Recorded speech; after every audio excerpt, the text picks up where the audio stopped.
न्यारी बहू का ससुराल सिर्फ एक कहानी नहीं, बल्कि एक ऐसा आईना है जो हमें अपने रिश्तों और जिम्मेदारियों पर सोचने को मजबूर कर देगा।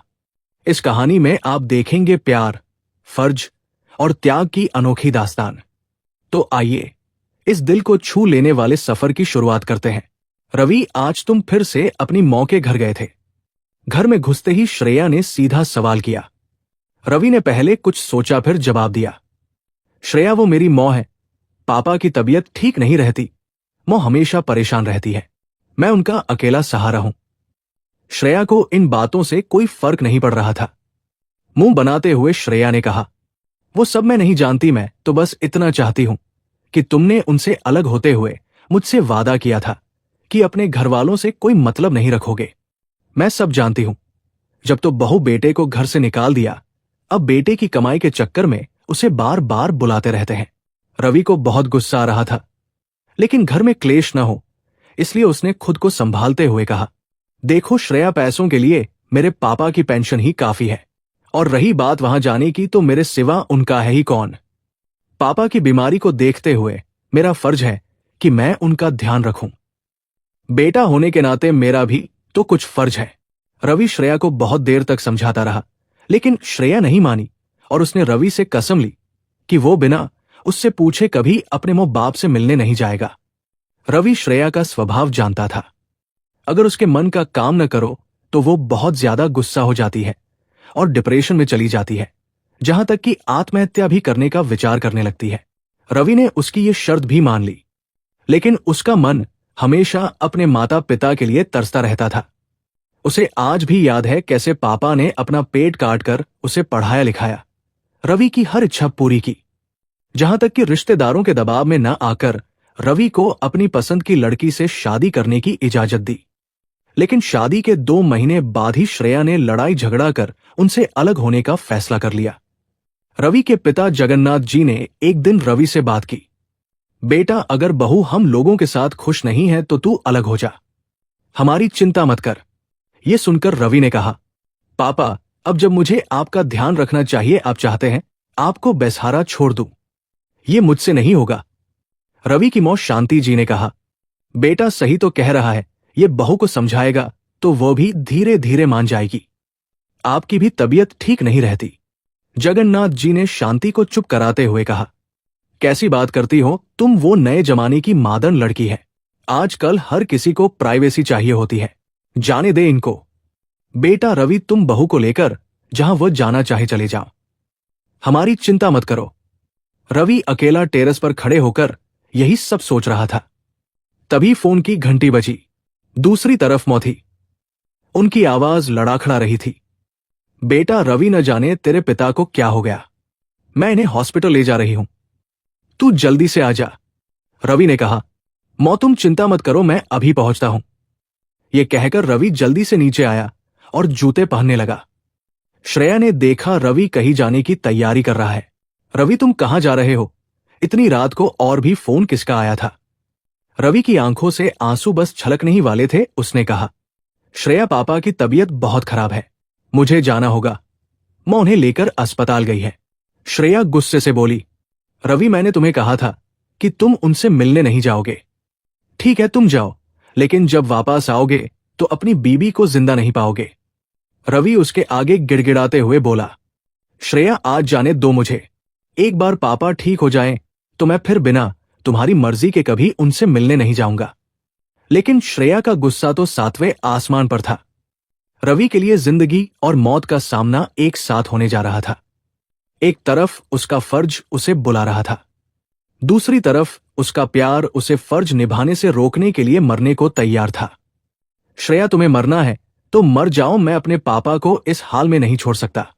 रवि के मन में यह विचार बार बार आ रहा था, लेकिन वो इसके लिए जुबान न खोल सका। कहीं श्रेया ने सचमुच कुछ गलत कर लिया तो क्या होगा? यही सोचकर वो चुप रह गया। रवि ने जल्दी से अपने 2 राहुल को फोन किया। राहुल मेरे भाई, मैं कहीं फंसा हुआ हूं। मेरे पापा हॉस्पिटल में हैं, तू उनके पास पहुंच जा और जितने भी पैसों की जरूरत पड़े मुझे बता दियो, मैं भेज दूंगा। और मुझे हर 1 घंटे में फोन कर उनका हाल बता देना प्लीज। राहुल ये सुनकर बोला, भाई तू चिंता मत कर, मैं अभी पहुंचता हूं। और पैसों की चिंता मत कर, मैं सब संभालूंगा। रवि की आंखों से झरझर आंसू बह रहे थे, लेकिन श्रेया उसकी परवाह करे बगैर किचन में काम करने चली गई। रवि अपने बेडरूम में जाकर तकिए में मुंह छिपाकर रोता रहा। कुछ देर बाद उसने राहुल को फोन किया, लेकिन राहुल का फोन नहीं लग रहा था। रवि और बेचैन हो गया। तभी उसे ध्यान आया कि हो सकता है पापा आईसीयू में हो, वहां फोन बंद रखना पड़ता है। इसी तरह अपने आप को समझा रहा था। कुछ देर बाद श्रेया आई और बेड के एक तरफ मुंह फेर कर सो गई, जैसे रवि को गुनाह करने जा रहा था, जिसे श्रेया ने पकड़ लिया। कुछ देर बाद उसने फिर से राहुल को फोन लगाया, लेकिन फोन नहीं लगा। रवि का मन बहुत बेचैन हो रहा था। उसके हाथ पैर ठंडे पड़ रहे थे। वो अपने आप को कोस रहा था कि क्यों उसने श्रेया से प्यार किया और आज तक उसकी हर जिद मानता रहा, जबकि उसे उसकी किसी बात से कोई फर्क नहीं पड़ता। कुछ देर बाद फोन की घंटी बजी। क्या बात है राहुल पापा, कैसे हैं? तेरा फोन नहीं लग रहा था। राहुल का फोन देखते ही रवि ने एक ही सांस में सारे सवाल पूछ डाले। राहुल बहुत घबराहट में बोला, रवि संभाल अपने आप को, तू ही टूट जाएगा तो बाकी परिवार को कौन संभालेगा? तू जहां भी है जल्दी से हॉस्पिटल आ जा, अंकल हम सबको छोड़कर चले गए। ये सुनते ही रवि के पैरों तले जमीन खिसक गई। ये क्या हो गया? अभी शाम को ही तो वो उनसे मिलकर आया था। काश वो आखिरी समय में अपने पिता के साथ होता। वो जोर जोर से रोने लगा। उसकी आवाज सुनकर श्रेया उठी और पूछने लगी, क्या बात है रवि, तुम क्यों रो रहे हो? रवि ने उसे झिड़कते हुए कहा, सब खत्म हो गया श्रेया, मेरे पापा भी और शायद तुम्हारा मेरा रिश्ता भी। ये कहकर वो तेरी से बाहर निकल गया।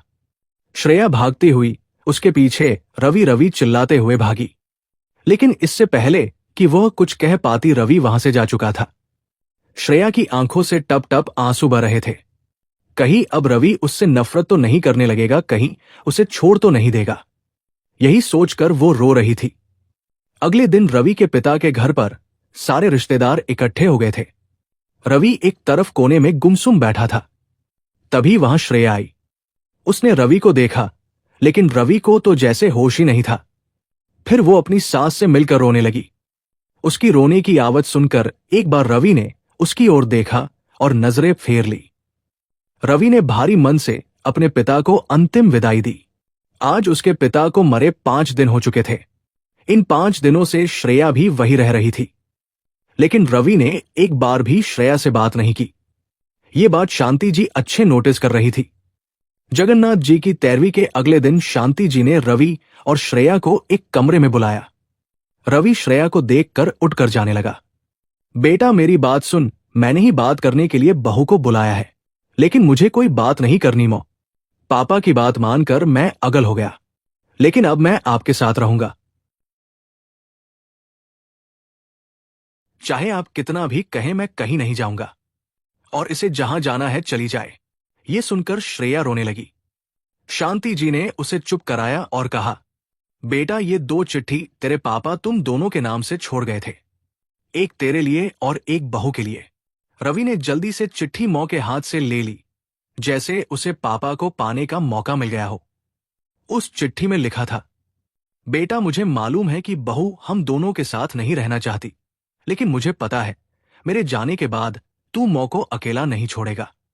फिर से इसे लेकर घर में क्लेश न हो, इसलिए मैं तुझसे एक वादा लेना चाहता हूं कि अपने पापा की अंतिम इच्छा पूरी कर और बहू कहना मानकर उसके साथ चला जा। तेरी मौ के लिए मैंने पहले ही वृद्धा आश्रम में इंतजाम कर दिया है, वो वहां सुख से रहेगी। कभी कभी उससे मिलने चले जाना। अगर तू मुझे प्यार करता है तो मेरी अंतिम इच्छा जरूर पूरी करेगा। इधर श्रेया ने भी अपनी चिट्ठी खोली। उसमें लिखा था, बेटी तू चिंता मत कर, मेरा बेटा भावना में बजाता है। मैं जानता हूं वो मेरे बाद यहां रहने की जिद करेगा, तुमसे लड़ाई भी करेगा, लेकिन तू चिंता मत कर। मैं चाहता हूं तुम दोनों हंसी खुशी रहो। मेरी चिट्ठी पढ़ने के बाद वो तेरे साथ चलने के लिए राजी हो जाएगा।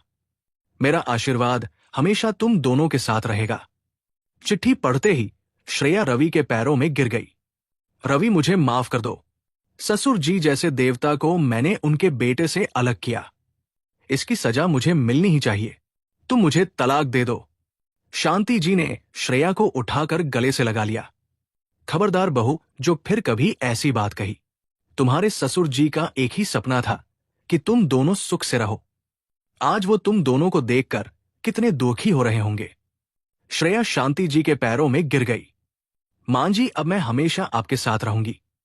रवि भी रोकर मौं से लिपट गया। नहीं, वो मेरे रहते तुम वृद्धा आश्रम नहीं जाओगी। आपको ये कहानी कैसी लगी? अपने विचार कमेंट में जरूर बताएं और चैनल को सब्सक्राइब करना न भूलें। धन्यवाद।